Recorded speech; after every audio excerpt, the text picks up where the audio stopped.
What's going on, y'all? God bless all of you. We will be live in 2 minutes and 43 seconds. And yeah, we're going to go over a lot of things today. I want to go over Bitcoin, Ethereum, Litecoin, Cardano, and then we can go over some other things if you guys want to. And basically, the goal will be to plan out some nice swing trades and as well some other trades like day trades or scalp trades, depending on what the price action gives us. So stay tuned. We will get into it in 2 minutes and 15 seconds.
Yes, happy Mother's Day to all the mothers in the house, if there are any.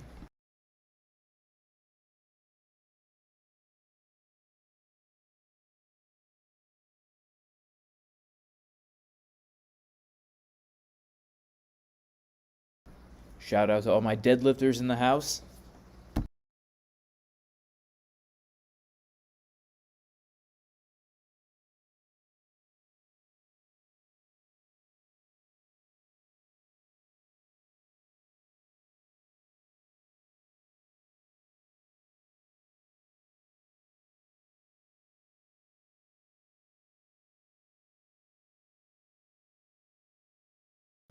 All right, y'all, we are live on this cloudy, rainy, cold Sunday afternoon. God bless all of you. Thank you for being here. Let me just pop into the chat real quick, and then we'll get started. So, first of all, hello to everybody in the chat. What is going on, Luis Rivera? Cam, potentially we can do this in another live stream, but this is important to look at past cycles to prepare for the bear market. Yes, 585, that is my max on the conventional deadlift. Davo, do I sell 100% of my holding before the top, or do I hold some coins? I sell when I'm trading, I always convert 30% of my profit to stablecoin every month or week, depending on when I feel like doing it. And then I will actually have a certain amount of coin that I always hold no matter what. So I have a cold wallet with a certain amount of coin that I am holding no matter what happens, and I am always accumulating more HODL coin no matter what happens. As far as my trading portfolios go, I am always converting a percentage of that into stablecoin, and I do this to keep myself well-rounded. I want to make sure I have a lot of stablecoin assets at all times because the value is tethered to the dollar, and unfortunately we need the dollar to, well, I do in America, to go grocery shopping and all that. So Cam, conventional deadlift equals honest person. Yeah, that's not even that good of a deadlift. My brother, his max is 725. So I come from a strong family, and I'm the weakest one. All right, guys, let's get into this. We got about 68 people in the house. I'm sure more will join us as we go. But right now, what I want to do in this video is I want to basically go through my top-down analysis that I'm doing for the week for some different coins, and we want to plan out trade setups. We want to plan out some nice swing trade setups. We want to plan out some nice day trade setups, and we want to look for areas where we will be looking to enter trades. We're actually going to go and give some of the entries and stop losses and take profits that I think will be necessary. Now, before I get into that, I just need to say that I am actually currently, as many of you know, I am in this long position, and this is a trade that we talked about last week in our VIP live stream. This is actually a trade that we took. Well, not that we took. I don't know if everybody took this, but this is one of the trade setups that we did last week in the VIP live stream, where potentially this trade will test a new all-time high, potentially. Now, also, as many of you know, I did add to this position because when did we enter this? Around here. So we've been in this trade for quite some time, since May 4th. I added to the position more right in here as well. And so currently this trade is up about 60%. 60%. And, well, I shouldn't say unfortunately. It's fortunate and unfortunate, but not too much has changed for Bitcoin during the past week. In other words, the trade setups for swing trades that I would take are pretty much the same this week as they were last week. So we will go over that. And then I also want to go over some other trades that I would be looking to take in between this range that we're trading here. And I will get into that later. But firstly, let me go ahead and mark some levels out. So I'm going to go to the weekly time frame for Bitcoin. I'm going to expand this here, and I am going to come over to my object tree because I already have these levels marked out. So there are some weekly levels that I am keeping my eyes on, and the reason I am not going to mark every single weekly support and resistance that we have here is because primarily I want to be focusing in this this general area that we have been trading in since February 15th, right? There's really no reason for me to even concern myself with price action down here right now, simply because for the past few months we have not been there, and we don't need to think about that until the price action starts to break some of the supports and head down to that area. But for right now, we want to focus in this area. So on the weekly time frame, I have a weekly level right here, and this is the bottom of the range that we've been trading in pretty much since February. So if we come below 48,646, then we can start thinking about what is happening down here. But for right now, this is our weekly support. Until we lose this support, our attention should be focused above this support line right now. Okay. Then we have some daily levels that I want to mark out. Let me see if I have any more weekly levels here. Well, I'll turn on the VPVR so that we can mark out some areas of high volume. So we have a high volume area right here at about 49,335, and this gives us confluence with our regular old weekly levels. So we can see that the weekly level of support that we drew by hand is very, very close to the high volume node that is here at pretty much the same level. So we can say now that this zone right down here is a zone of support, a very strong zone of support. If we are able to lose this support, that is very significant, because we have two levels so far of confluence right there that's keeping the price action above that level. Okay, then we have a high volume level right here. Of course, you can see this is actually the point of control.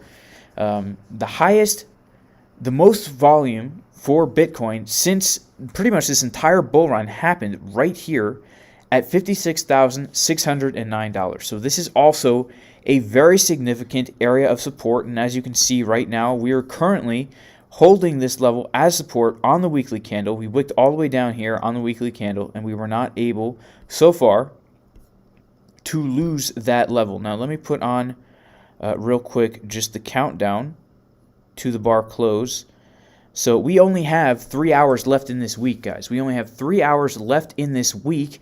And so it's very significant that this candle is not able to close below this level of support. Okay, of course it might still close below, but for now we're holding it. That's very significant.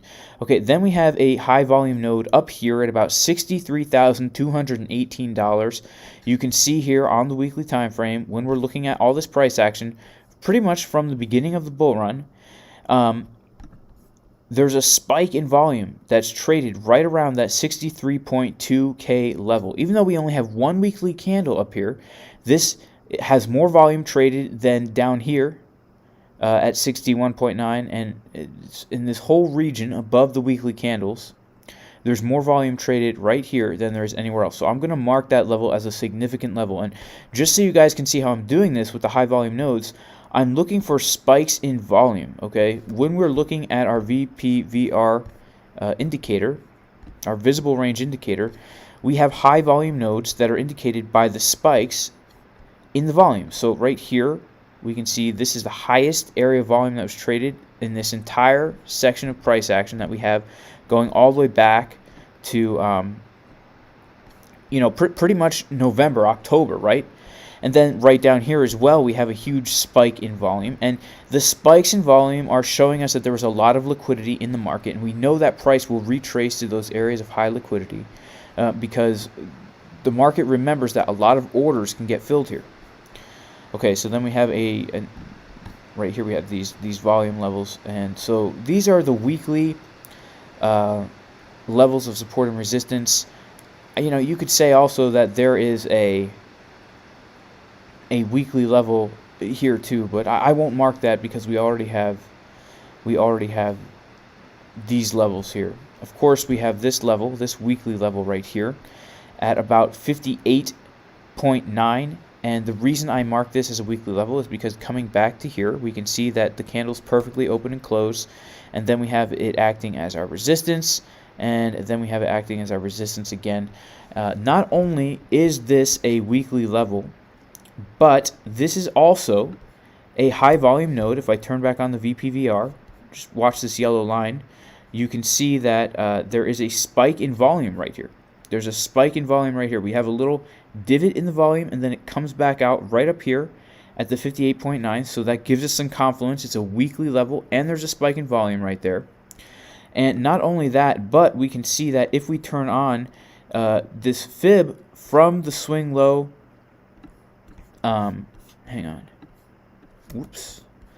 If we turn on this fib retracement right here, we can see that this fib retracement is also the 618. The 618 from this swing low right here to this swing high up here. Okay? We take it from the low of this candle to the high of this candle. We can see that that is also the 618 retracement. And so there's a lot of confluence at this level. There's a lot of confluence at this level. This is a triple resistance right here. It's a weekly support and resistance. It's a high volume node, and it's the 618 fib retracement of this move right here.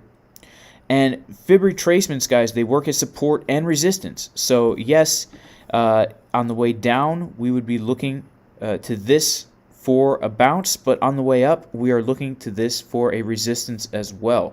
So that's just something to keep in mind, that this is a triple area right here, this yellow line, a triple area of resistance. And because it's a triple area of resistance, let me make it a little bit thicker for us so that we remember that, or I'll make it dashed, and I'll make it a little bit thicker so that we remember that this is a very, very significant level of support and resistance. And then, of course, we have a high volume area right here. This is the same high volume node. So yeah, this is a triple level of resistance. Actually, I'm gonna get rid of this dashed line here. I don't like that. I'm just gonna make it a regular line. I'm sure we can remember that this is a strong area of resistance because it has 3 pieces of confluence.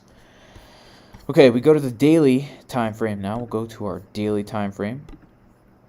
And now we're starting to get some nice market structure here. And then we have a high volume node at 60.8. Let me turn on the VPVR so that we can verify that is indeed a high volume node. We can see right here that indeed it is a high volume node. We have a spike in volume right up here. We have a daily level also right here at 61.1. This orange line is a daily level based on these candlesticks right here, and we can see that the daily level comes back and acts as our resistance and our support. We have a daily level at 54K. Okay, we can see the candlesticks lining up perfectly with the daily level. It's not 54K, it's more like 54.5, but we can see that this is acting as our support, our support, our support, and then resistance, and then support, and then support, and then resistance, support, support. So there's a lot of price action trading right along that level. We have another daily level right here at 51. Right here is where we would start that. Okay, and then we can see it as our resistance, our support. Okay, we get the idea. And then of course we have a daily level at 63.5. And so this is really the structure that I am working with right now as far as entering trades on a longer time scale, like a swing trade type thing. You could say that because we're on the daily time frame now, going from February, that this is our point of control right here at about 57.6. I'm going to keep that out for now because what I actually do is I have two Bitcoin charts here, and I have different, these are other sub levels marked out that we can use for trading in between the bigger levels. So I'll get to that in a second. For right now, I just want to point out the fact that we've pretty much for Bitcoin been trading within, you know, this range right here, like we saw in the weekly time frame since February 18th. And because of that, really there's no reason to think about price action coming higher or coming lower until we actually are able to break these levels. For right now, the range that we've really been trading in is, and we can just kind of mark this out by eye here, but we've really been trading, I guess you could say, technically we've come a little bit below the 54.5K level. So we've really been trading between 53.1 right here. I'm going to mark this as a just a local daily level. I'll make it green. We've been trading between 53.1 and 59,000. So really, the only trades really that I would say, as far as, well, there's four trades here. There's really four trades.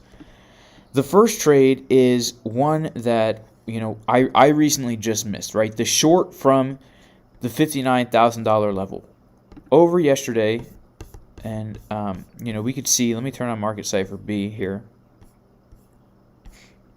Where's Market Cipher? Oh, Market Cipher, where are you? Yeah, so yesterday we came up to this resistance. As we're trading along the resistance, what do we get? We get the bearish divergence, where price is actually putting in higher highs. The momentum is coming down, and that would have been a good place to enter a short position. Of course, it's kind of too late to short that right now, unless we come back up and test this resistance. Now, for me right now, there's a few trades that I would look to do. First of all, we need to look at Market Cipher and see what's happening. It seems that on the daily time frame, we're starting to lose our momentum, potentially printing a red wave right here, which would really cause us to come down, right? That would really cause us to come down. If we printed a red wave right here, we would come down, and I would expect us to see some lower levels. I would not call this a bullish divergence because we have price and momentum coming down. If we go to the 12-hour, we can see that we're currently in the middle of printing this red wave right here. If we go to the 8-hour, same deal. The 4-hour, it looks like we're about to start getting some upward momentum on the 4-hour. So things are a little bit indecisive as far as which way we're going to go on a larger term time scale. For me, I would enter a long position if we are able to pass $59,000 and do it with momentum. What I mean by that is this.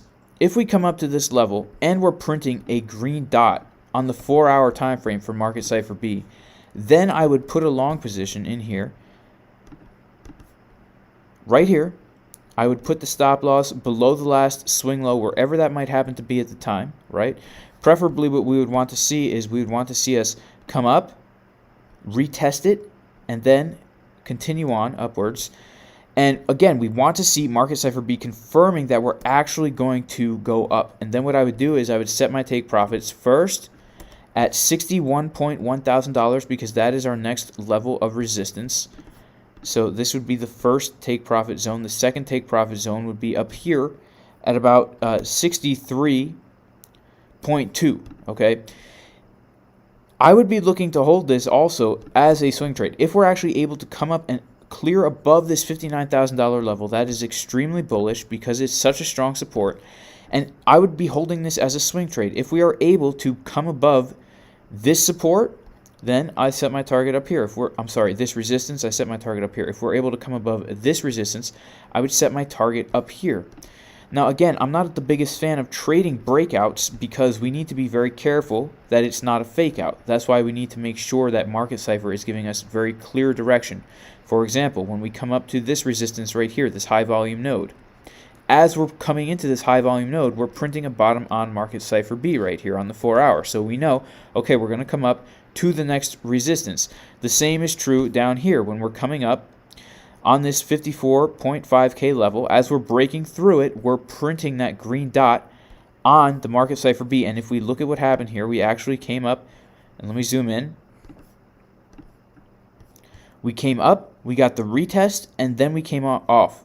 And that's the ideal breakout trade. You don't want to just trade the breakout. You want to wait for it to break out, wait for the retest, and then enter the long. And the reason for that is because although you can just trade the breakout, it potentially is much more risky if you're not waiting for this level here to confirm that the resistance has been flipped into support before we go. So this is one breakout trade that I would potentially be taking here. And really, to be smart about it, you would want to put that stop loss below this swing low down here, okay? And then honestly, if we're able to come above this $59,000 level, I will be setting my targets on a new all-time high. And currently, this is the trade that I'm in, right? Because I've been long since this level down here, and I'm waiting. What's going to happen? I'm going to hold this long until we come back down to this level, okay? And then I'm going to close the long. So if you're not yet long and you're looking to get long, this is one area where you should look to do that, okay? These are all the levels that I have marked out. Let me go ahead and remove some of these levels. Let me remove the some of them so that it just cleans it up a little bit for us, okay?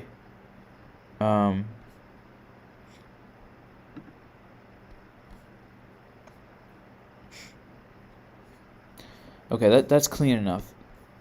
Now, the second long that I would be looking to enter is if we come back down and test this zone again right here, okay? This area again is an area that I would be looking to long if we come back down. So if we come down to, let's say, this area here, I would be looking to enter a long position. I would want to put my stop loss below the last swing low, which is right here. No, I'm sorry. I would want to put my stop loss below this swing low here, because really, if we're entering a long to be a swing trade in this zone, we don't just want to put it below here. It needs to be a little bit lower if we want to use good risk management and not get wicked out of a trade. I would put it below here.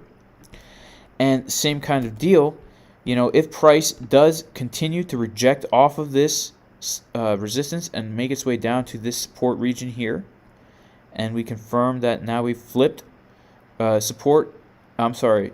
Yeah, we come down here and we're holding these supports. Then we want to make sure we're longing the support down here. And again, our take profit levels would be for a swing trade. The first take profit really we would have intermediate levels. Of course, we'd always be taking profit up along the way. But our first big target would be up here at 59K, and then it would be up here at 61, and then it'd be up here at 63, and then a new all-time high. So this is another trade that I would be looking to take as far as a swing trade goes, so a trade that I'm holding for a long time, like the trade I'm in right now. These two trades I've been holding for almost a week, right? I've been holding these trades since Monday. I've been holding this Bitcoin trade since Monday. It's been 6 days. So, that's the scope that we're looking in right now, guys.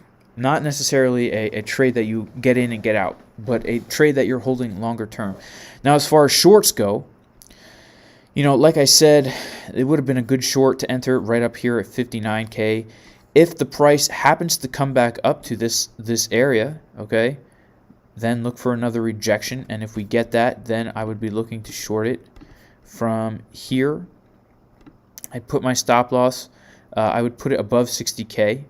And then I would, take profit down along the way. I would set my first target at 54.5. And then my second target down here at 51.5. And then eventually, if we keep coming down, I would set my target down here at 48.6.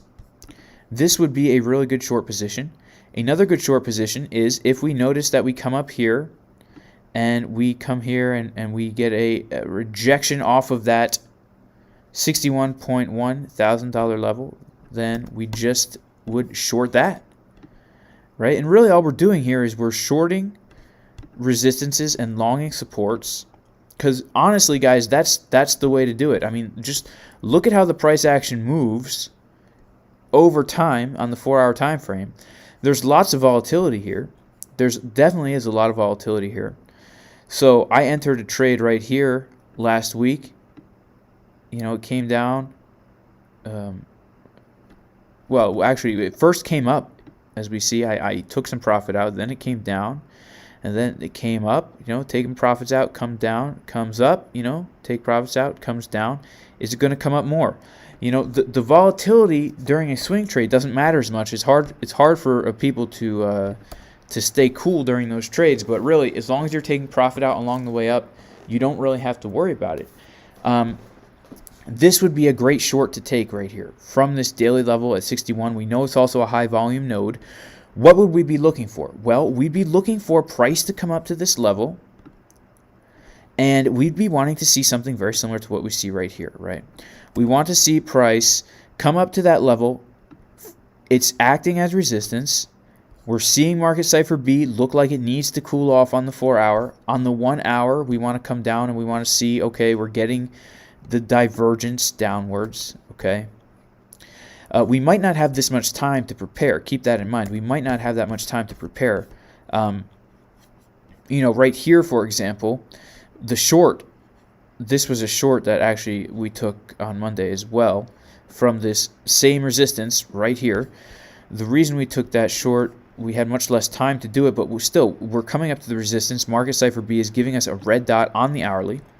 We can see that we put in a high at the resistance, and then we were unable to break that high, right? This is called a swing failure pattern, where you come up to a resistance, you come down, you retest, you're unable to put in a higher high, boom.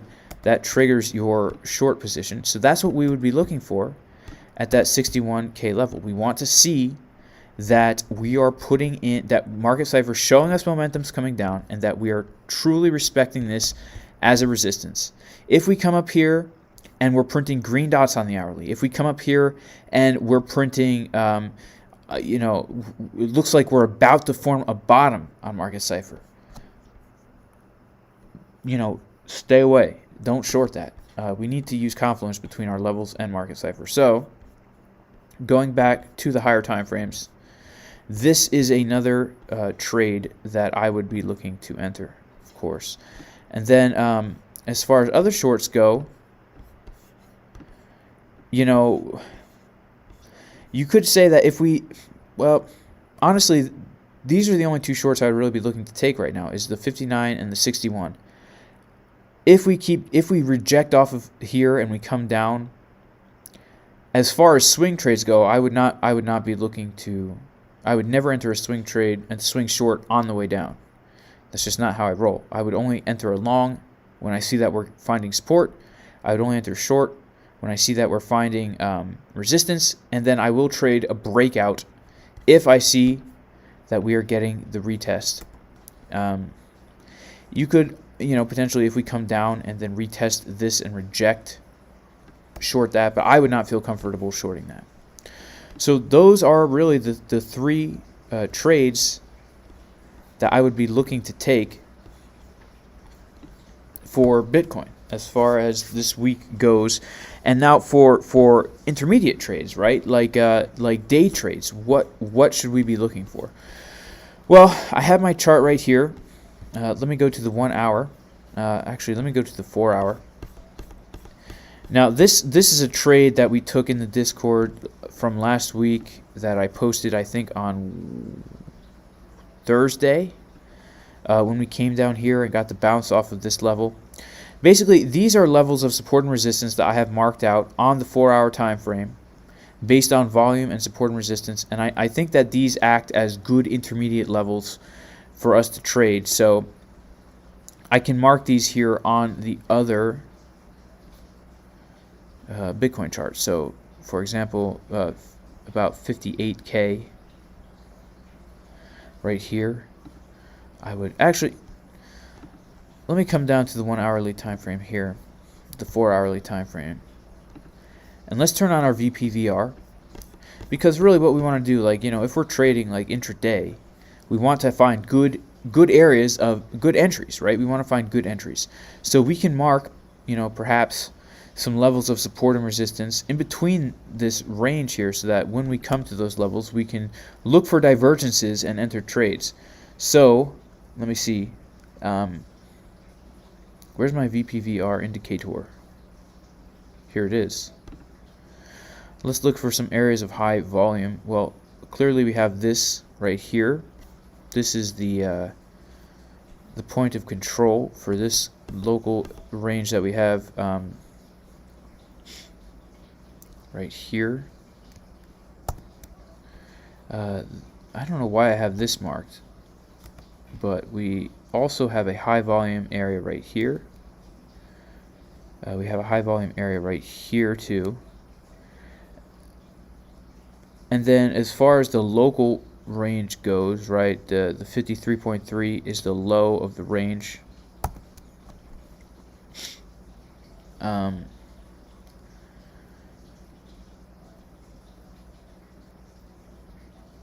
Right here at 55.8, this is not a volume level, but this is just a support and resistance level that I see has been respected historically.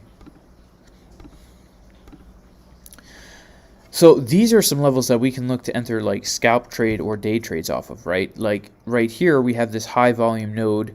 We can also see that on the 4 hour time frame it's been respected as resistance and then support and then resistance and then resistance, resistance again, support again.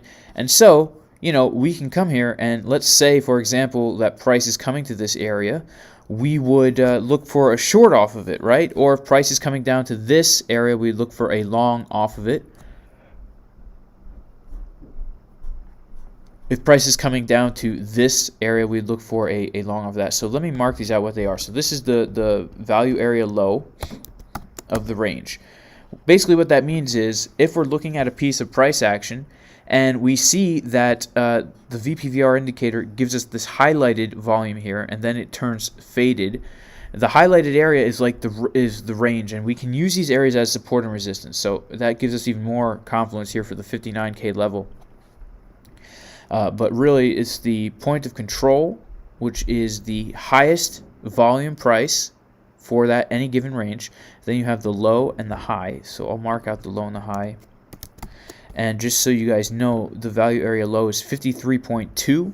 The value area high is 59.16. And then these other levels here, we have 57.9. Then we have 57 on the dot. Then we have this 4 hour level, which is 55.8. And so these are areas where I would be looking to take trades as day trades, because we see that price respects these areas. So if you want to mark these levels down or use them to find confluence with your own TA, you absolutely can. But I'm going to actually remove these levels for now. And then I want to take a look at Ethereum. Ethereum. Before I do look at Ethereum, I do want to point out something else here for the Bitcoin, which is the fact that we do have the pattern forming of this this wedge, right? We have the wedge that a number of people have been following, and so I just kind of want to. Oh, wait a second. I want to put back on this here. In light of our targets, right, and in light of our ranges, let's take a look at this wedge. So if we are to trade this thing like you're supposed to, trade a wedge where you take from the top to the bottom and then trade the breakout here, this is going to put us to a new all-time high if we actually break out of this. And so this is just another layer of confluence that we will get if we actually do break above this $59,000 level, and then we break out of this trend line here. This is confirming that we're going to reach to this kind of level near $70,000. Using these areas as take profits, right? If we're trading this wedge as a swing trade that we're looking to hold, and we break out of it, for a nice 15% move potentially, we would want to make sure to take profits out at this area and also at this area. Now on the other side of that coin, the other side of that Bitcoin, if we break below this wedge and we come down, right, and we don't know when we're going to break out either, right?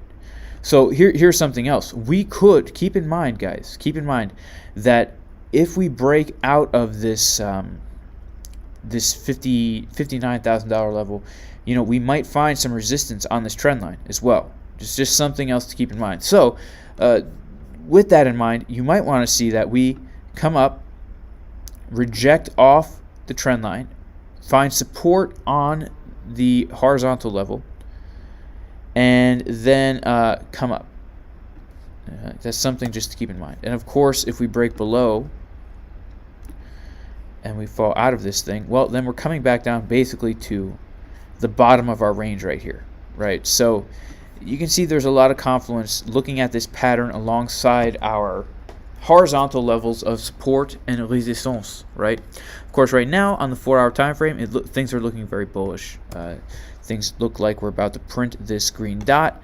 The only thing, guys, that concerns me about the Bitcoin over time is the fact that we are printing lower lows on the 4-hour money flow, right? We can zoom out and see money flow comes up to here, then it only comes up to here, then it only comes up to here, then it only comes up to here, then it only comes up to here. It's getting lower and lower every time. And, we got to wonder what is happening here. What is happening? Even on the daily time frame, money flow is low. So we shall see, we shall see, we shall see. Just keep in mind to trade your levels, use Market Cipher for confluence. Okay, let's get into Ethereum. Ethereum on the weekly time frame, okay? Ethereum is extremely bullish. I will be totally blunt with you guys and say that I am expecting us to see more movement to the upside this week, okay? I'm expecting us to surpass 4,000. That's just me. I could be totally wrong. And right now, I admit to you, I'm talking out of my gut. My gut and my butt, okay? Pulling it from my butt, talking out of my gut, okay? And the butt and the gut are connected. They're connected. What you put in the gut comes out the butt. So, now that I've gotten the butt and the gut out of the way, let's talk about some actual price action, okay? Let's do some real TA. Okay, so we've got some weekly levels. We have the weekly level right here at $2,318.45. This is a very, very, very strong level of support right now on the weekly time frame. The reason for that is because for 2 weeks in a row, this was a resistance for 2 weeks in a row. Not only that, guys, but this is also a 618 retracement, okay? If we pull our fib from this swing low down here that we got this week up to this swing high that we got here this week, we can see that this is a level of 618 retracement that we came down to perfectly. We can see it more clearly here on the daily time frame. where you know, we actually got, if we pull from down here at this low all the way up to this high, you guys see that? From this low to this high, okay? This is the 618 retracement level, and this is actually a level that we did get a bounce off right here as we came down, and then we came up, and then we came down. We bounced off that 618. And whenever you find a fib that is also a level of support and resistance, make a note of it. Make a note of it, because if it's a fib level, and it's a perfect fib level, right? We can see literally it's the same line. The 618 is that yellow line. That gives strength to the week, especially if it's a weekly level, okay? And look at just how much price action was trading along this level. If we turn on our VPVR, you know, we can see that although it's not the highest volume area, it is a high volume area in general, right? This is kind of the center of these two volume spikes, right? We have this giant spike here, we have this giant spike here. This is the happy medium.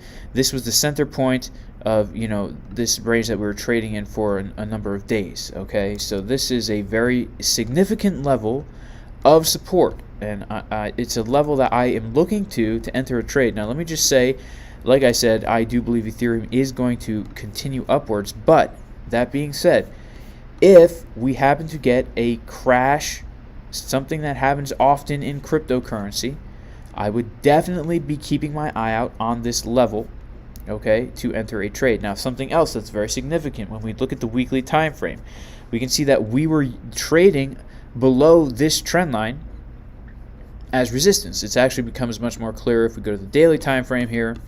And if we go to the daily time frame and we zoom out, we can see that this was our resistance for 1, 2, 3 separate times, then 4, 5 separate times. Then we flip the resistance into support. We get the retest. We get 2 bounces now off this trend line. It was our resistance, over 10 tests about that. Then it was our support. We got 2 bounces off that. So again, if we happen to retrace all the way down to this level, guys, this is a pristine area to look for a long trade, okay? I'm not saying that this is going to happen this week. I'm saying that we know how cryptocurrency works. We know how we can be trading and we can think, man, we're never going to see a $2,300 Ethereum again. We're all the way up at $4,000. We're never going to come that low again.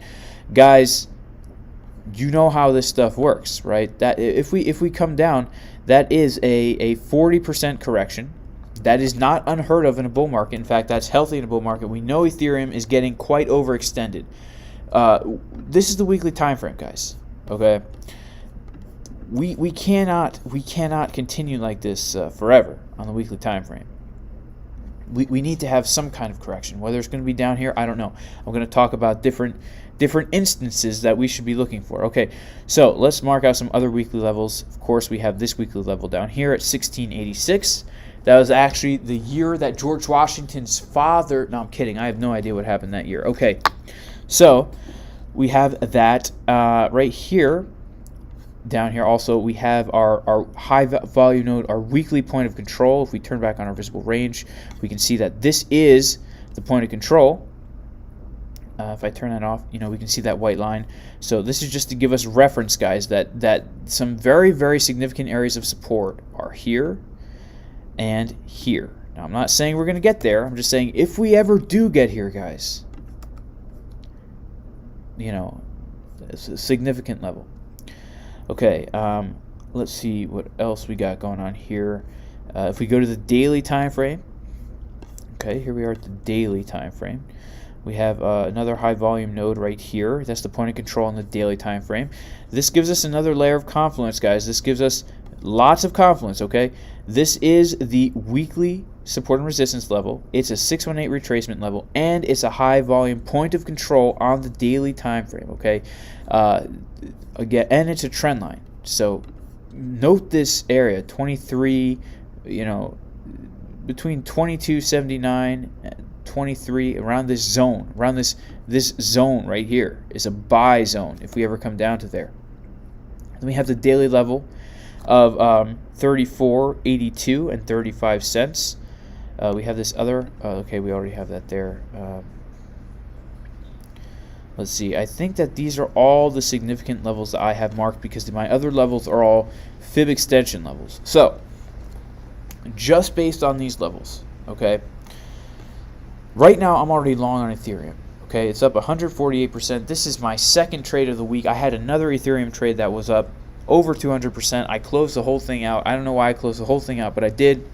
Then I entered another trade. Okay, right now I am not looking to short Ethereum as a swing trade. I would look to short Ethereum as a scalp trade. Definitely lots of opportunity to do that when we get to the levels. If you are looking for an Ethereum swing trade, well, there's a few places that I would look for. The first place is, of course, this right here, which I don't know if we're ever going to see this, but let me just say, this is what I would be kind of looking for.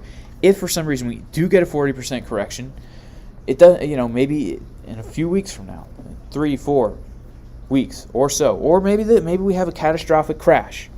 One of the places that I would really be looking for, and I would love to, this juicy level right here, this is really the last level of support. I mean, look, guys. Look. We have no volume here. Okay? We have one candlestick, basically, on the daily time frame for each one of these levels. It would not be that hard for us to fall down to this level if something happened. And you know how these markets work, right? They retrace, guys. They retrace. Back here, when Ethereum hit $2,000, we retraced 37%. 37%. Back here, when Ethereum came up to the 1355, we retraced about 35%. Over here, when Ethereum came up and hit 25 on Valentine's Day, we came down and we retraced 23%. So, it's not out of the question to retrace 40%. It looks like more now because as the price gets higher, more it's less of percent to go more distance on the chart, right? But this would only really be a 40% correction here. So just keep that in mind. This would be a pristine swing long to enter on Ethereum. Now, is this going to happen? I don't know. Let's turn on our fib extension targets right here. These are our fib extension targets. And let me turn on actually my other Ethereum chart that I use to trade on most of the time here, because this is really the way I would be looking to day trade Ethereum. These are our Fibonacci targets based on a trend-based fib extension. The fib extension that I'm using is this one right here. Let me turn it on for us. Do I have it turned on? Yes, I do. Okay. Let me show you where I'm pulling it from so that you can do the same thing. What I'm doing is I'm taking it from this swing low that we hit right here on February 28th, and then I'm pulling it to this swing high right up here that we got on April 16th, and then I'm pulling it down to this swing low that we got here on April 18th. And I'm basically considering this one whole leg of the move up, and then I'm considering this our retracement. And so I'm using this move right here to get these targets. The reason I decided to use this move is because I see we had a very significant retracement right here. Okay, this was one of the 35, almost 40% corrections right here. So that was a very significant bottom that we got. And then this was a very significant high that we got on the $2,500. That was a very significant level of resistance. Not only was it a Fibonacci level, but also it was the Valentine's Day level, guys, right? The Valentine's Day, the BitBoy prediction level, and that was a target to have. That was a legitimate target. It's just funny how what it turned into with all the internet stuff going on, right? But it was a legitimate target to have, and so I consider these 2 points good points to now set my targets. And look at how these are respected. Okay. We can see that each one of these fib levels has been respected as resistance so far. Okay, it's been respected as resistance so far. Even right here, we come up to this target. Look at this, guys. Look at this. We come up to the target. We miss it by $5, and then what happens? We reject off of that. We get a huge rejection. And if I wasn't actually trading on Saturday, yesterday, right? Because I don't trade on the Sabbath day. But you can see we come up here, we tap it, and then what happens? We print a red dot on the 4 hour. And even before we're printing that red dot, we get this massive rejection. We're unable to come above this thing for 4, 8, 12, 16, a number of 4 hour candlesticks. And so in the intermediary time of trading Ethereum, what I would be doing is, if you see that we come up to a Fibonacci extension level, be looking for a rejection off of this level. You might have to go down to a lower time frame for it and be looking for scalp trades, right? Like you go down to the 1 hour. You come down to the 1 hour. What do we see? We're coming up, touching this thing, and we're getting a red dot on the 1 hour. Okay, do a little scalp trade. And when you're doing these scalp trades, remember, it's very simple, because we're coming up here. As we get the rejection, we're putting our short position in. We have a very clear stop loss, very clear. If we're rejecting off of a level, then if we come above that level, it invalidates our trade.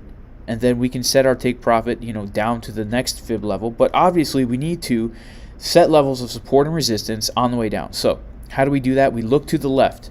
We look to the left, and we can see right here, for example, we found some kind of a sticking point, right? We came up and we came down a little on this level before continuing up. So you would put a take profit level there. Then maybe put a take profit level right here. Because again, we came up to this level, we got a rejection off of it, and you're gonna just take profit when you're in profit for these types of trades. Another thing you could do is you could use fib levels in between the fib levels as well. We have our trend-based fib extension turned on right up here. Where is it actually? I guess I must have deleted it. So we have our trend-based fib extension. We know that these are fib extension levels. So what we could even do is just take our regular fib retracement and take it from, it depends on how you want to do it. You could take it from the low to the high, because we're expecting us to retrace off of this fib extension level. So you take it from the low to the high and just set some of these as your take profits. And you can see that really we reject perfectly off the 382, and that's where we get our bounce. And then again up here, let's say you see we're rejecting off this resistance here. Again, take it from the low to the high, and these would be some of your take profit levels. And you can see that in general, they're respected. They are respected. It's also important to keep in mind, guys, that if you are looking at fib retracements to set some of these short targets, and you're taking it not necessarily from fib level to fib level, but from swing low to swing high, right? I want to say that, for example, right? Let's say we're trading the rejection off of this level, and we're taking it from this swing low here to the resistance, which we are expecting us to retrace off of.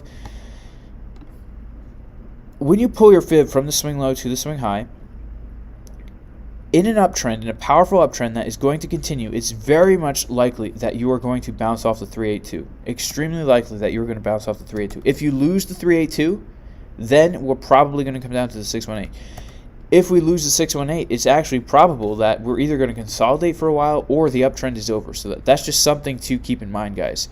So basically, again, if you missed that, if you are pulling your fib from a swing low to a swing high in an uptrend, we're most likely going to bounce off the 382. If we don't bounce off the 382, we'll most likely bounce off the 618. If we don't bounce off the 618 and we lose the 618, we're probably going to consolidate for a while, or we will stop continuing on in the uptrend. Okay? And then the same thing goes for up here, right? We want to set some take profit levels. We take it from the swing low fib level to the swing high fib level and get some targets here. Let me see. And so we can see that a lot of these levels are respected, right? The 382, the 0.5. If you want to take it more rigidly from the actual swing low here, instead of from the fib line, but from the actual low to the actual high, you can see that we get a perfect bounce off the 618. There's a lot of ways to do this with the fibs, guys, and because these resistance and support levels are fib levels. That's why I will take them from fib level to fib level. But also you can take it from a low to a high to set your take profits if you're shorting Ethereum here. And again, the way we're shorting it is we're just going to come up here. When we get to that level, we'll set our stop loss above the resistance. We set our take profits along some fib levels like this. And this would have been a really nice trade this morning, okay, or yesterday. I guess yesterday or this morning. I guess this morning. I wasn't trading this morning. I really haven't been trading all day. I've been doing some altcoin analysis, and that's about it. I'm just holding on to these longs that I currently have open. As far as longing Ethereum goes, if you see that we come down to, okay, here's what we do. We come up to a resistance. We see that we're getting a rejection. When we see that we're getting the rejection, what do? We take our fib from the swing low to the swing high, and now we look for a bounce off of one of these areas for the long. And then this is how you can enter into a long on Ethereum if you're not already in a long. If you're not already long on Ethereum, what you want to do is wait for us to come up to one of these fib targets. Once we get to one of these fib targets, then you're going to pull out your fib once you see we're rejecting off of them, okay? If you're not entering short, you can obviously enter short, but when would you enter the long? You would enter the long when you're closing your short, basically. So you take from the swing low to the swing high, look for the bounce off one of these fib levels, and that's where you'd enter your long position. And what do you know? Right here, if we come down to a lower time frame, maybe the half-hour time frame, you can see that as we are bouncing off the 618, we're printing a bottom on the half-hour time frame. This is what you're going to look for. You're going to look for us to come down off the resistance, hit one of these fib levels, and you're going to be looking for us to bottom out, right? Us to bottom out on one of the fib levels. And you would be so surprised to see how often we bottom out at a fib level when we're rejecting off of a high. Look at this right here, printing a bottom on the half hour as we're bouncing off a fib level. Right here, we're printing a bottom on the half hour as we're bouncing off a fib level. Fibonacci and Market Cipher is a great combination if you're looking to get into a long position in the middle of an uptrend, as with Ethereum, that seems like there's no end to it, okay? Don't just jump into a trade anywhere. Wait till we get to a level. Now, what about longing as we're breaking above the resistance? Well, in that case, what I want to see is us coming up against this resistance with momentum, okay? So preferably the 4-hour time frame. Like right now, it looks like we're possibly setting ourselves up for that, where if we actually are printing a green trigger wave on the 4-hour time frame as we're coming up to this resistance level, then to me, what I want to see is come up, retest, and then enter the long. Again, breakouts are a little bit riskier for me. I would rather enter a long after a dip of some kind, but right now I don't know what's going to happen. So, look for either a rejection off of this fib level, or wait for a retest of this as our new support. And then the next target for Ethereum, guys, is $4,500, $45,2390.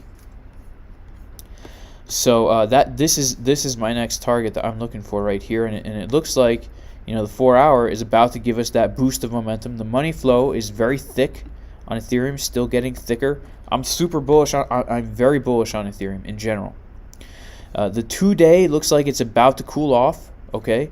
But just keep in mind, guys, that when the 2-day cools off, it really it's been giving us these very small retracements. So we'll see what happens when this 2-day candle closes, right? How much time do we have left in this 2-day candle?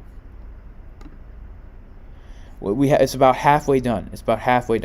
So if this 2-day candle in the next day comes above this level, we're not actually going to print a dot here, okay? We're not actually going to do that. But keep your eyes on the higher time frames, because they do need to cool off eventually. And when they do cool off, that's the time to look for a retracement down to one of those fib levels to get in on the long. But I do think we are going to see Ethereum come up to $5,000 soon. Bitcoin is doing very good holding itself. So that's kind of it for Ethereum. Long story short, guys, the only real swing trade that I see for Ethereum is this right here. Potentially, also, you could say this also right here, right here. If we come down to this area, then also this would be a trade. I would put my stop loss below this area of low. These are really the only two Ethereum swing trades I could see entering. If you're not already long on Ethereum, other than that, just do what what I outlined here, where we're using these levels to find our entries. All right, I want to go over Litecoin real quick. Let me see here. This is Litecoin. Litecoin. I'm extremely bullish on Litecoin. As many of you know, I have been into the Litecoin for quite some time. Things are looking very bullish. On the macro, we can see that money flow continues to thicken. This is the 3-day time frame, guys. Let's go to the weekly. The weekly is printing a green dot, okay? Every time the weekly prints a green dot for Litecoin, we get a massive move to the upside. However, it's important to note that the green dot is almost over, right? We have 2 hours left of this week. So, what happens historically after we print the green dot? Well, after we print the green dot on the weekly, we tend to come up a little bit more and then we come down, right?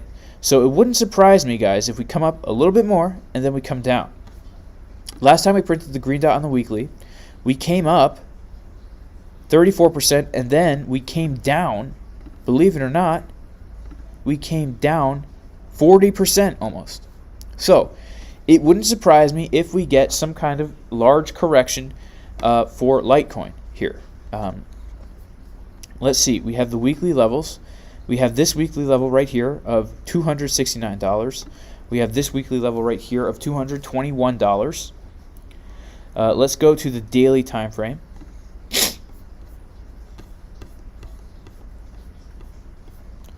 We have this daily level right here at 270. Okay, it coincides perfectly with our weekly level.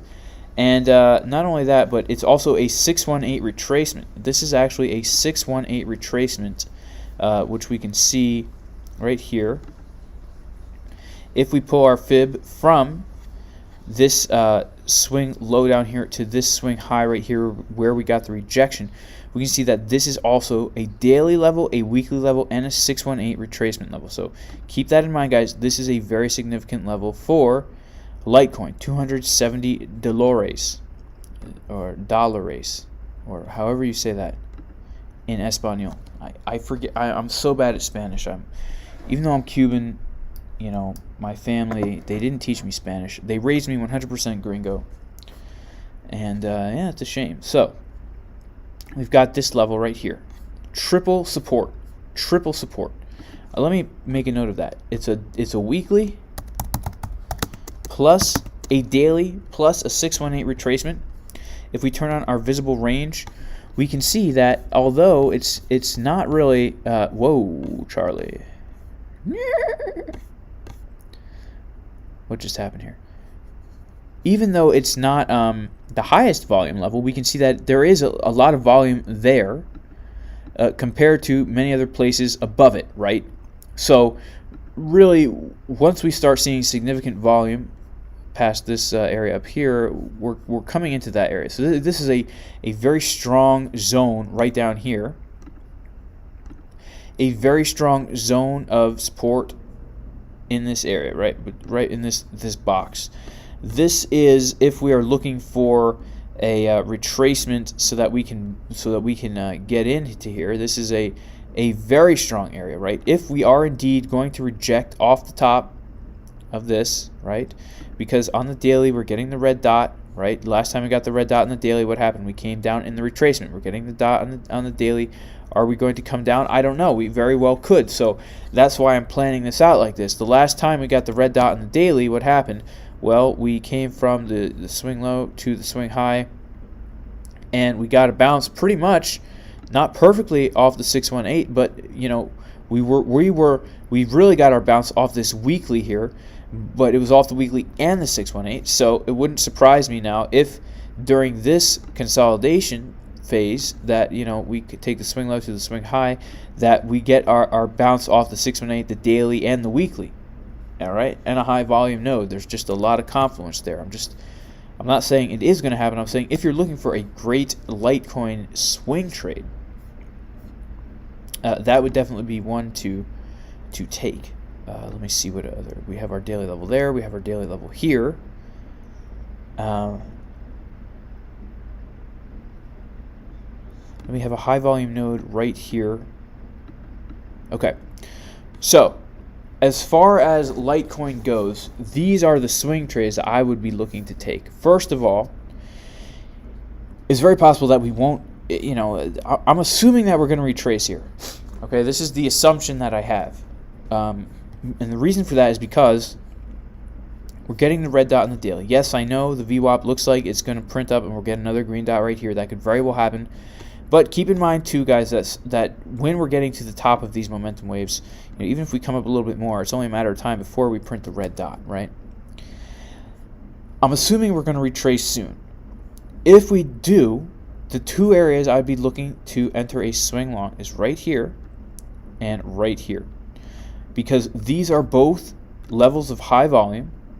They're daily support and resistance levels, and they're Fibonacci numbers. Again, if we take our fib and pull it, we can see that this high volume node is exactly the 382. It's exactly the 382 retracement, 100%. There's absolutely no difference in dollar value between this pink high volume node line and this 382 level, okay? There's no difference. And so the first place that I'd be looking for Litecoin to retrace to get in a really sweet long position would be this zone right here. So I would take my long tool, I put it right here. I would put my stop loss. It's a tough one, guys. Honestly, I feel like I would have to put my stop loss down here, which is a pretty big stop loss.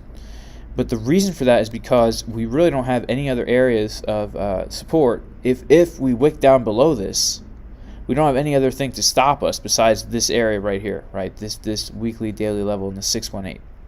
So it's funny because if we try and long here and we lose it, then our next long would be our second long. So one way we could approach this is by longing here and using a tighter stop loss and setting our take profit up high. And I'll show you exactly actually where we would set our take profit. But before I do that, the way I would be approaching this, if I was looking to get into a swing long on Litecoin, is first I would wait for this buy zone here. Okay, our entry would be somewhere in here, right? Maybe we could even DCA in once we get here down to here, and then our stop loss would be below the support. If we get stopped out of this trade, no worries. Okay, we wait until we come down to this area, and then we enter in this buy zone, and we keep our take profits the same, and we would have to put our stop loss below this swing low right here, honestly. This is the only safe, responsible way to put our stop loss. So where are we going to put our take profits? Well, for that, we're going to use our fib extensions. And notice how Litecoin has been respecting the fib extensions. Also, notice how the fib extensions line up very much so with our other areas of support and resistance. So not only is this place that we're looking to take a long off of the 382 of the fib retracement, it's actually the 618 of the fib extension. And not only is this area down here, the 618 of the fib retracement, it's also the 382, between the 382 and the 236 of the fib extension. So these are two super areas of high confluence, and we're going to use our fib retracement tool to set our targets. So let me see if I have them. Okay, yeah. So we would set some here, and then I would target the 1.618 as probably the highest target. Just the psychological level of $500 I think might be kind of hard to break. Let me remove some of these horizontals right now and take off the fib extension. So yeah, really guys, if we come down to here, let me put back on the fib. I'm sorry.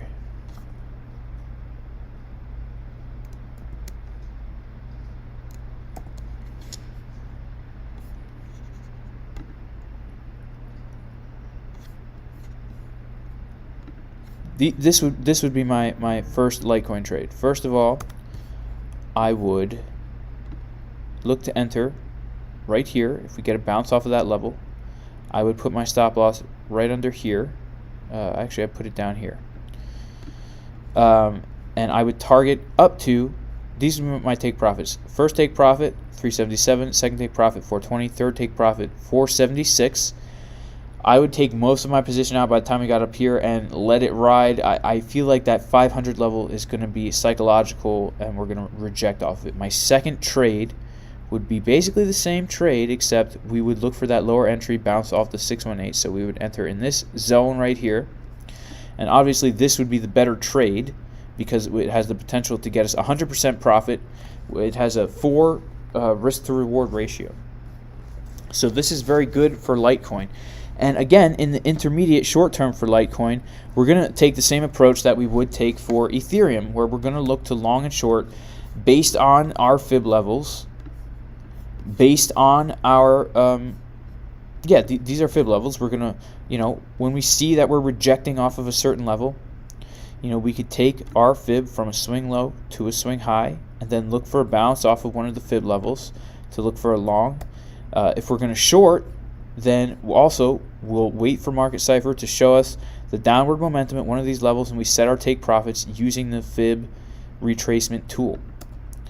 And that's how I approach this. That's how I approach my trades that are not swing trades.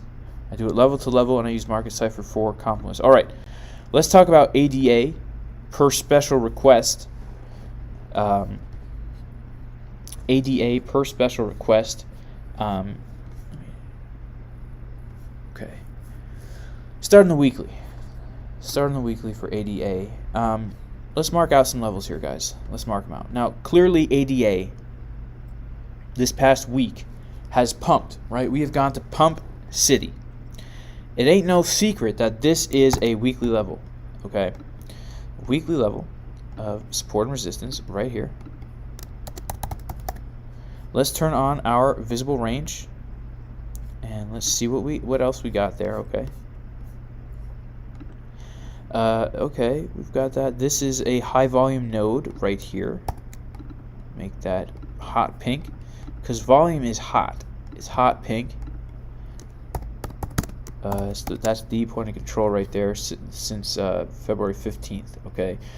So it's very interesting, right? We were basically trading within this range right here for very long, since February. Then we had a massive breakout. We're also printing a green dot on the weekly time frame for ADA Cardano. Last time this happened, guys, we still had massive move to the upside, right? So if this is, something that is every time we get that green dot, boom, pump. Green dot, boom, pump. Green dot. How much longer are we going to pump? I don't know. This VWAP is looking very nice right now. We could pump for a very long time here. Okay. Let us go to, well, let's mark out some other levels. Obviously, we have this this weekly level slash support. Okay. This is not too relevant for us, but we'll mark it anyway. I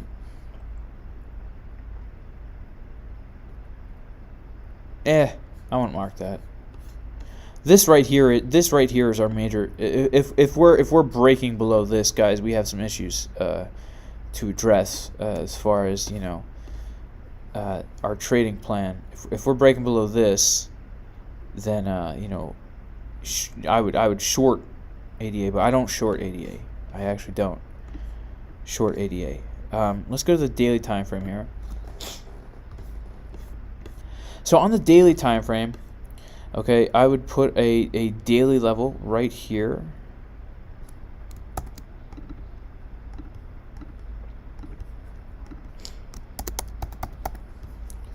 I would then also put a daily level right here. And then let's just look for areas of high volume on the daily time frame. What do we have? You know, this is a high volume level as well. So is this, right? So these are high volume areas. Obviously, there's not a lot of price action. So if we see price trading sideways, it's going to accumulate lots of volume there. Okay, so on the daily time frame, we can see that it looks like, you know, we're still the VWAP is changing his mind. He's not going to print the red dot anymore. On the 12-hour, we're getting the green dot. Okay, this is very bullish. On the 6-hour, looks like we still have some time to go. On the 4-hour, it looks like we're starting to get some kind of consolidation here. Let's check out the 2-hour. The 2-hour is giving us the red dot. Okay, the last time we got the red dot in the 2-hour, what happened? We consolidated, kind of traded sideways a little bit. This 2-hour red dot is obviously so far just causing us to consolidate a little. Where would I look to get into a trade? Excuse me, guys. I'm so sorry. I'm very tired today for some reason. I haven't been sleeping, and I haven't been eating, and been doing a lot of work. So, wow, it's very interesting. On the 2-hour, we have a spike in volume right here as well. We have a spike in volume right here. Man, see, this is a tough one for me, guys, because when there's not a lot of price action and we have a massive pump in a short amount of time, really the only thing we can do is use fib extensions, right? In my mind, that's really all I can do is use fib levels to try and obtain some targets.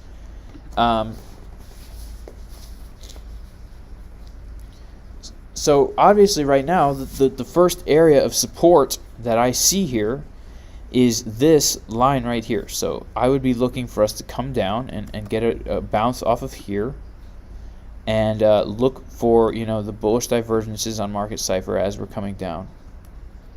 If we lose this level, I'd be looking for us to come down here to long right here.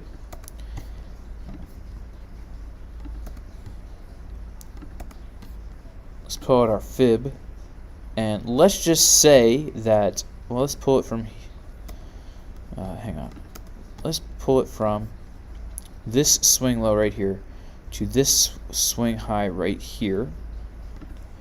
Let's go ahead and flip this thing upside down.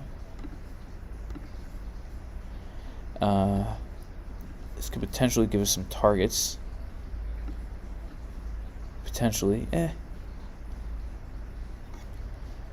Let's take out our fib extension tool. Let's take it from this deep low right here, and let's take it to this high just to start, and then pull it down to this low. See what we can see. So right now is very interesting, guys, because right now it looks like we did come down and we retested this previous high, right? This 1-to-1 extension, which was then acting. It's very interesting in hindsight to see that we hit this resistance here. We came up.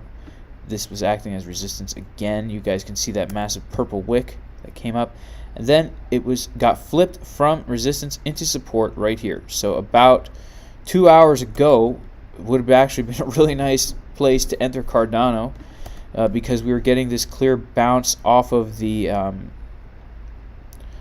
off of this level here. However, I would like to say that as we're getting that bounce, were we bottoming out on the lower time frames?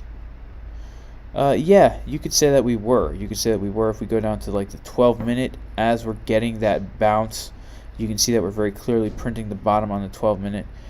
We might consolidate a little more. It looks like we're about to, on the 12-minute, have this VWAP come over and print a red dot here, which would continue the downward kind of direction of Market Cipher for us. If we go to the 2-hour, we have a fresh red dot. So I wouldn't be surprised to see more downward movement. I would not be surprised to see more downward movement. And it would be really nice to come down to this level right here, because this is the 786 fib extension, which, by the way, is also a daily level and a high volume level. So we have a lot of confluence right there. Let me see if we can draw any kind of trend line here. Nah, I wouldn't draw that trend line.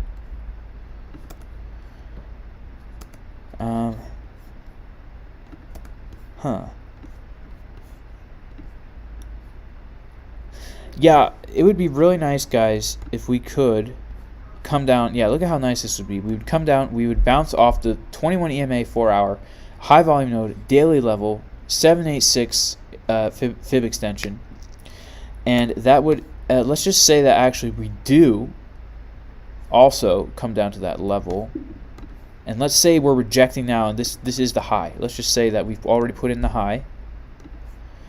We would take it from the swing low to the to the swing high. This is just the regular fib retracement tool. I have it upside down, so let me put it right side up. Look at that too, guys. This would be right around the 618. So this is a daily level, a high volume node. It's the 786 fib extension, it's the 618 fib retracement, and it's the 4-hour EMA. If I had to look for an entry into Cardano, it would totally be right there. It would totally be right here if we're bouncing off this level. And I would set my stop loss below the support, below the 21 EMA, and I would set my take profit levels, using the fib extension tool, base fib extension. Well, if okay, where was I pulling this thing from? I was pulling it from this low.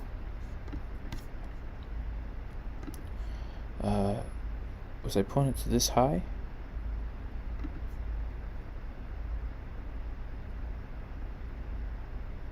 No, I wasn't. I was not pulling it to there. But this is an interesting pull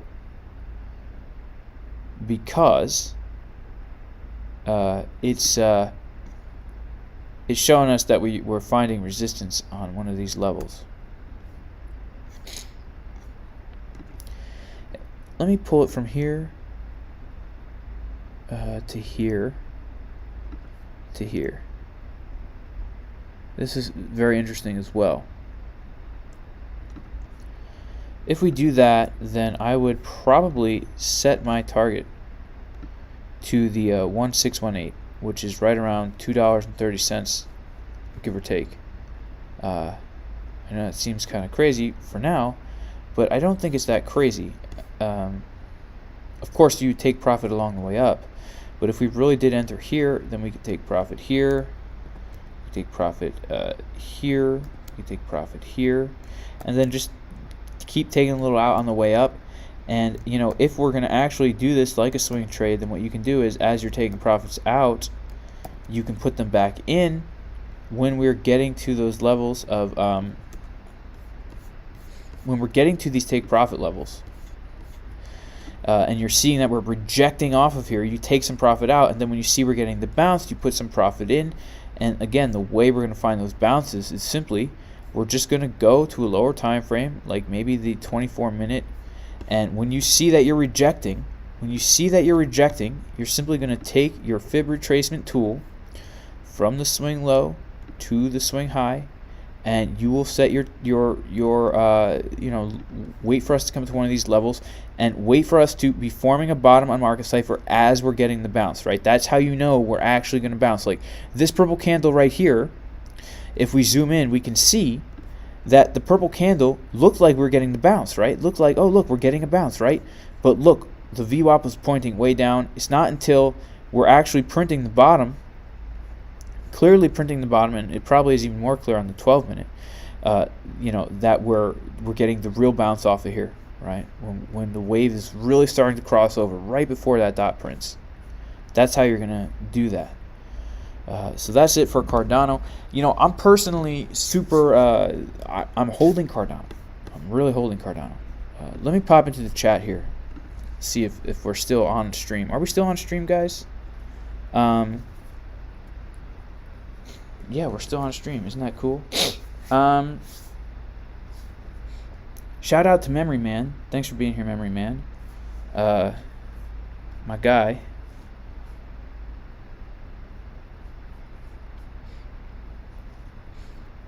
Bojan, yep, yeah, I love to deadlift, man. I deadlift quite often. I deadlifted this morning. Just doing, lightweight, 515 pounds. Just lightweight, man. I'm not trying to hurt myself today.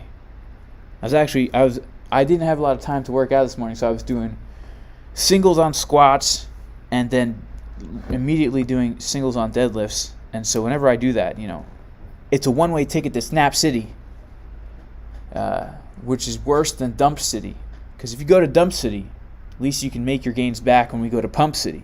But if you go to Snap City, it'll put you out for a while. Samuel, I am located in the eastern coast area of the United States. Okay, Da Genius wants me to do TI and Bitcoin Cash. Absolutely.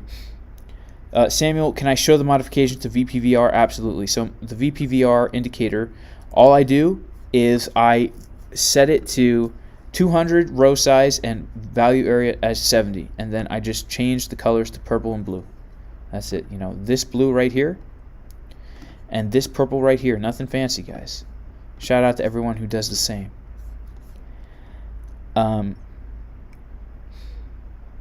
Jay, do you not think the whales set traps at our resistance lines? Yeah, I do think they set traps at our resistance lines for sure. But here's the thing. If you see that we are rejecting off of a level, let's say you enter a trade, this is a great example. Let's say that for Cardano, you entered a trade right here because you saw that we're rejecting off of the line. We're printing the red dot. If you get wicked out and we're still coming down, then you can still get back in the trade. That's perfectly okay with me, and I do that quite often. Right? It happened to me with the Ripple trade I did just last week. I did a Ripple trade. Where was that trade?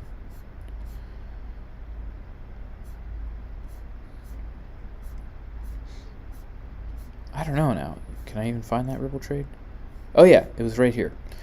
So I entered a Ripple trade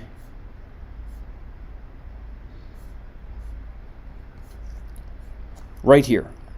I entered at 1.47. I set my stop loss, as you can see, right here below this support, which was the obvious place to do it, right? It was a high value area. What happened? I got stopped out. I got stopped out of XRP. Because we came down. And then what did I do? I entered right back in from $1.39. So I got a better entry because I saw all the same reasons why I entered the trade in the first place. It didn't change. The fact that I got stopped out didn't discourage me. I'm like, okay, great. I got wicked out down here. Now I'm just going to get in down here and get myself a better entry. I have a clear stop loss again, and I'm going to ride this up. I still saw the same things on Market Cipher. I saw we were getting the upward momentum. If you see that Market Cipher is telling you we're going a certain direction, and we get this weird wick, but everything else is still looking good, we still have the divergences, we still have the downward direction, we still have the money flow coming down, don't be afraid to get back into the trade. I get back in the trade. It was good. It was a great trade. I mean, it was actually a really good trade. It ended up over 200%. I'm not in that trade anymore. I got stopped out in profit over the weekend because I set my stop loss and take profit, but it is what it is. So that's why it's hard for me to give people stop losses. If we want to be super responsible with our stop losses, we have to make them kind of big. That's the reality. And the smaller term the trade is you're looking to trade, the tighter your stop loss can be. Like if you're looking on the 6-minute time frame to get into a short and you see that we're rejecting off the resistance, you can put a pretty tight stop. But if you're entering a swing trade, you got to use a pretty big stop. And that's why, especially with those swing trades, guys, do not over leverage. Do not over leverage because you will get destroyed. I'm telling you. All right, let's come back here.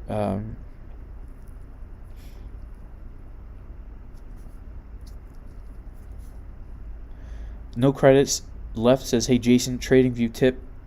If you go to move the chart and you draw on it instead, rather than moving your mouse up to select the pointer, just right click.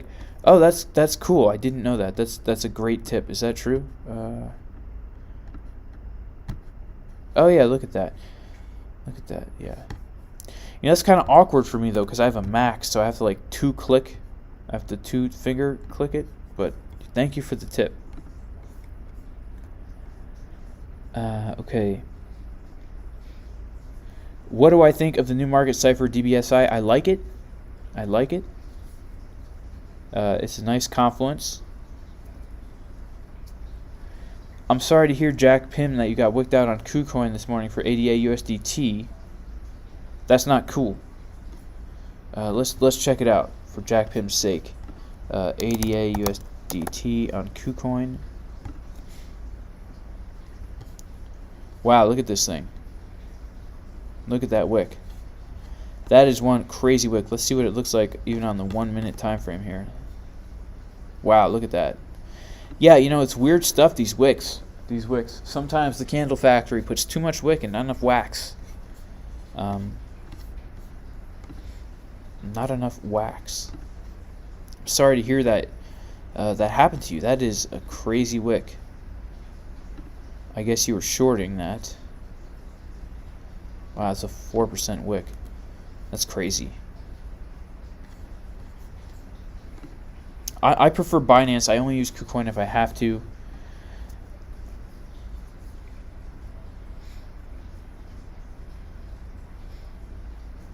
Bojan, yeah, the altcoins that I mentioned in the Discord, yeah, I'm still, yep, AXS, SKL, Sushi, I'm still holding on to those. AXS and SKL, I believe, are totally going to pump soon. Sushi, I already took a lot of profit out of the Sushi, and I'm just letting the rest ride. I took 50% out, letting the rest ride. The Sushi trade, let's see, where did I post the Sushi trade?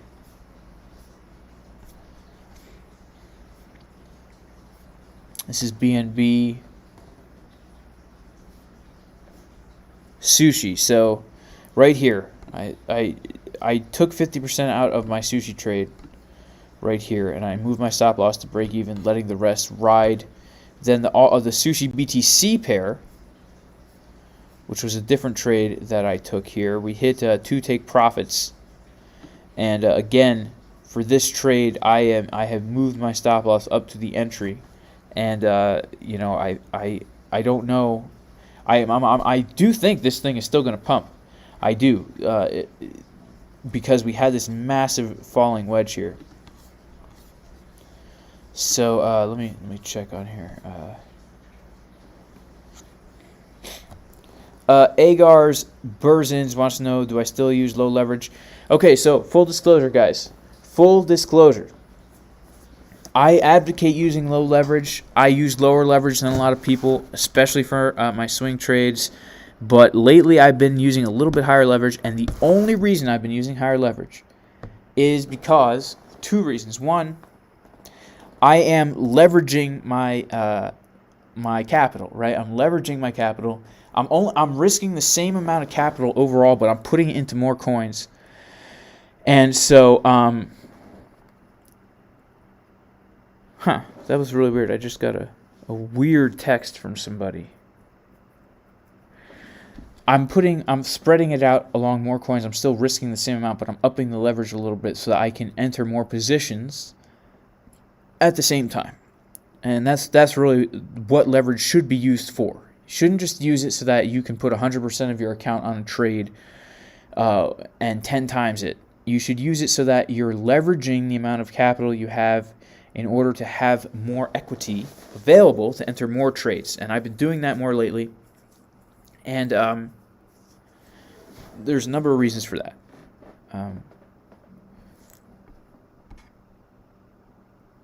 Yeah, so I absolutely recommend using lower leverage especially if you're newer to this, especially for those swing trades, You got to make sure that you have the capital available so that you don't get wicked out of a trade that you should not get wicked out of. Okay, let's take a look at Bitcoin Cash because I said I would. BCH up in here. Let's get a little BCH. You guys feeling a little BCH-y? Don't be such a BCH. Okay. Bitcoin Cash. Let's go to the weekly time frame. Looks like we're printing, could be a bull flag, huh? Maybe a bull pennant, huh? What do you guys think? Look at that wick. Looks like we're coming down. Looks like we are coming down, guys, for Bitcoin Cash. Let's draw out our weekly levels. Okay, so we do clearly have a weekly level right here.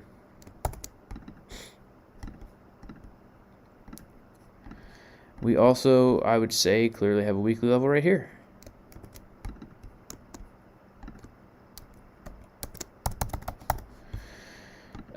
Okay, let's put on our VPVR. Get some volume going. Guess we have a high volume node right here.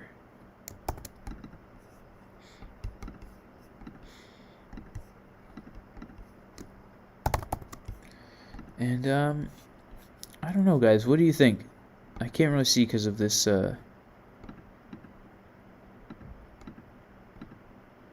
I wouldn't say that we have a high volume node up here, but we definitely have a little bit more volume in this general area.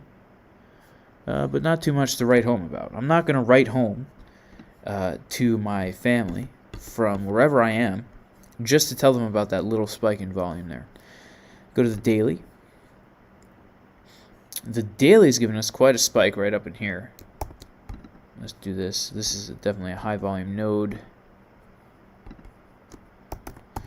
And I would also put a daily level right here too. Right, so this is a high volume node plus a daily level, so I'll make it orange. Plus a daily. Okay. Then we have a daily level right here, and this is also a high volume area, like right here. Okay. So let me just put this. And then the daily. Well, let's call it the dairy, okay? The raw dairy. Well, no, we'll call it dairy raw. Okay, the raw goat milk. No, I'm not actually going to put that in there. I'm sorry, guys. Let's keep this professional, okay? So, these are the levels that I guess I'd be looking at here. Let's go to the monthly. And let's actually go to BCH USDT on Binance, actually, guys. On Binance. We'll go to the monthly. Really, Binance only had Bitcoin Cash since 2019? We are on Binance? This is crazy. I thought that Bitcoin Cash was around for a lot longer than that on Binance. I guess not. Interesting, interesting. Okay. If this is the case... What about Coinbase?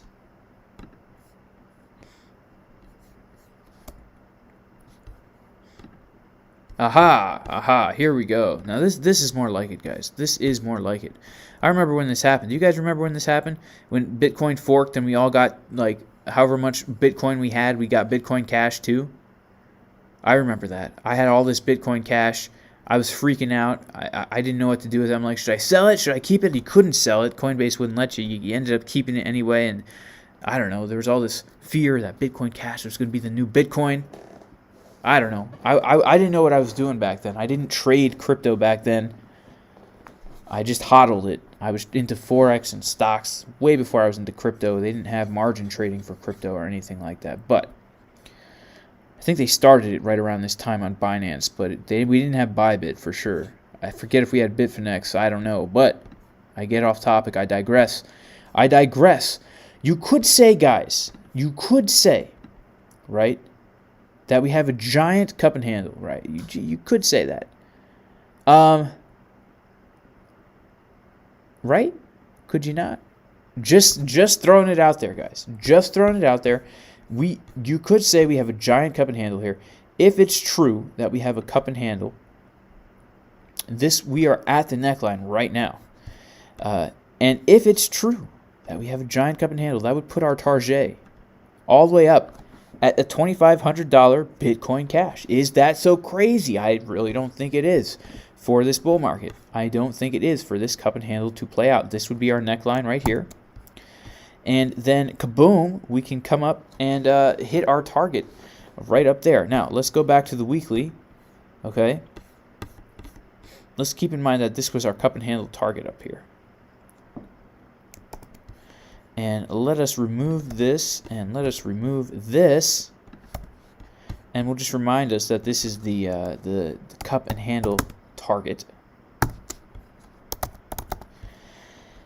And what did I mark this level here? Oh yeah, this is the neckline right here. Okay, so I would say that this is a significant level on the weekly time frame. This is a weekly level. So let's make it a weekly.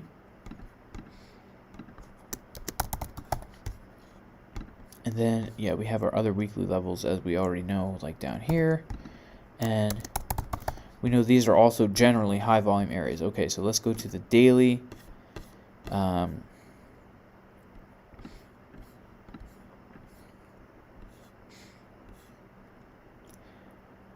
mean, I guess we need to put this level here as a high volume node plus a daily level, because it is a support, and we cannot lose sight of the fact that we could come down here. Okay. Alright, so now let us pull out some fib levels and just see what we can see.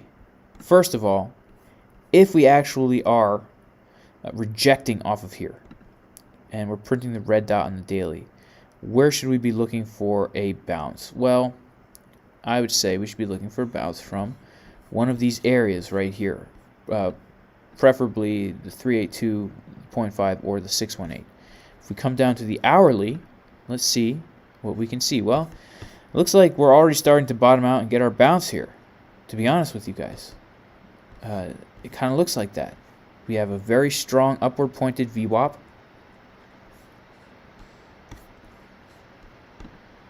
The 2 hour looks like we're bottoming out, and we're getting a nice... let's go to the 4 hour. Yeah, this is looking pretty bullish. Bitcoin Cash is actually looking super bullish on the 4 hour. Yeah, I would say that potentially you could even call this thing a bull flag here. Maybe we're not going to break down as far as I would have liked. But if this is a bull flag, let's just say it is. Let's say that this is a bull flag, and we're about to break out of a cup and handle. Okay, I'm just throwing ideas out here, guys. But if that's the case, we could do this. We could take our trend-based fib extension. Where would I want to pull this from? Let me pull it from a previous one. It's a little bit more clearly defined. Pull it from the swing low to the swing high to the swing low. Let's see if we get any kind of confluence here. Okay, interesting that the 2 point is kind of close. Let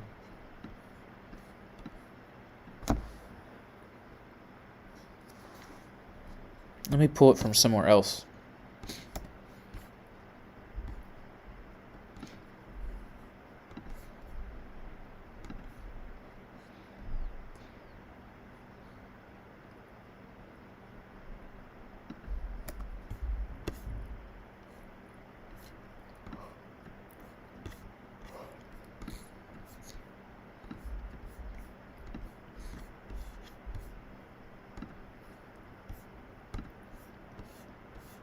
I mean, this is actually looking super bullish. 3 days bullish, 2 day, The daily, 12 hour, 8 hour.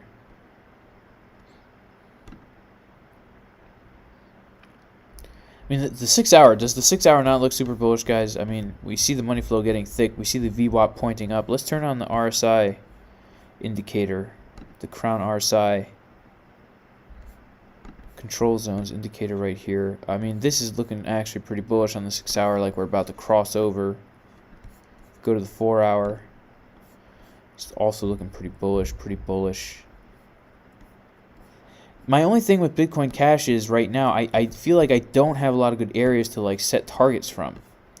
Because of how erratic it's been, I don't know the best place to necessarily pull the fib extension tool from. Like, I guess I could pull it from this swing low to this swing high to this swing low. I like that because this gives us a this let us hit some targets, but the way we came through here so fast, it's like, I guess you could say that these fib levels were respected. The 382 extension, 786, yeah, they were kind of respected. So then if we do break out of this trend line right here, and if this is a bull flag, then, you know, my take profit levels would be right here, which was the all-time high, up here. And, you know, I think the $2,000 mark too as well would be a target. So I can't say, guys, I you know, the other trade setups I gave you, I would say with absolute conviction I would take. This trade, you know, okay, here's what I would do. So I would, for it to be a good entry, I would want to see us come up, and I would want to see us reclaim this weekly as support. Okay, it would be perfect if we came up, broke out of that flag, retested the weekly and the trend line as our new support, and then you could enter the bounce, and you could set your stop loss underneath this area of consolidation, and then set your take profits up here.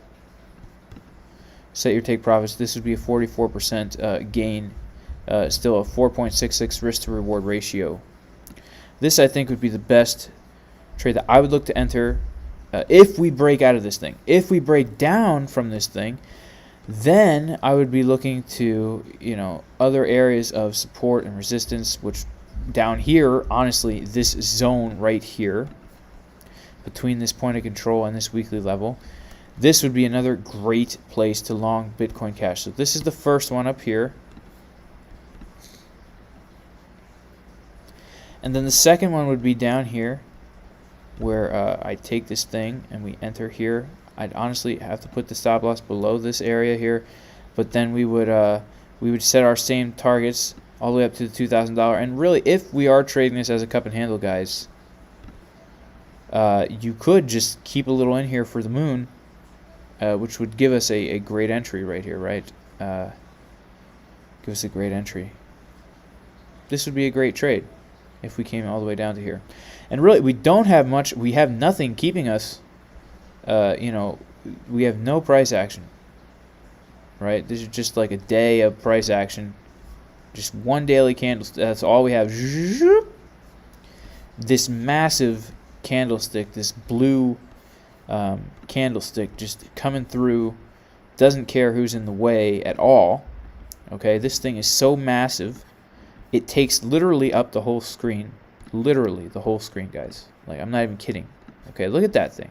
Okay, this is the only thing keeping us from this other area down here. So either we gonna break out of this, okay, and long the breakout with conviction, right? Market Cipher telling us, or we're gonna lose that. We're gonna come down, and I would really here's what I would do, guys. Obviously, this is the best long, but really, if we take our fib retracement tool from the swing low to the swing high, you know, look for a bounce off of any of these areas, guys. Look for a long off of the 618. Okay, look for a long off the 0.5. Use Market Cipher, but really, in my mind, the coolest long would be right here, off this weekly. But the 618 would be nice too, because that would also give us the 21 EMA. Obviously, the 0.5 would be nice too, because this is also a previous level of resistance. So it would be kind of this level of support and resistance. Keep your eyes open. Like, there's a lot of potential long entries, but the way we're going to do it, we're going to wait for price to come down. We're going to look at Market Cipher. Are we getting the bounce on Market Cipher? Is it giving us the go? If it is, long it. So, you know, for Bitcoin Cash, as you can kind of tell, I can't give as many clear-cut trade entries as I can for Bitcoin and Ethereum and Litecoin. But for this, I would have to improvise it a little bit more. But that's it. Okay, guys. Shout out to Andy S. What sort of fees are associated with long trades? You use Binance. Binance, they charge you 0.025% of your position size if you're trading spot. It's a very low fee, much lower than Bybit. I don't margin trade on Binance, guys. I only spot trade on Binance. I'm actually starting to think about trading margin on Binance, but I currently only spot trade. I have a big old stack of Tether, and I just go crazy.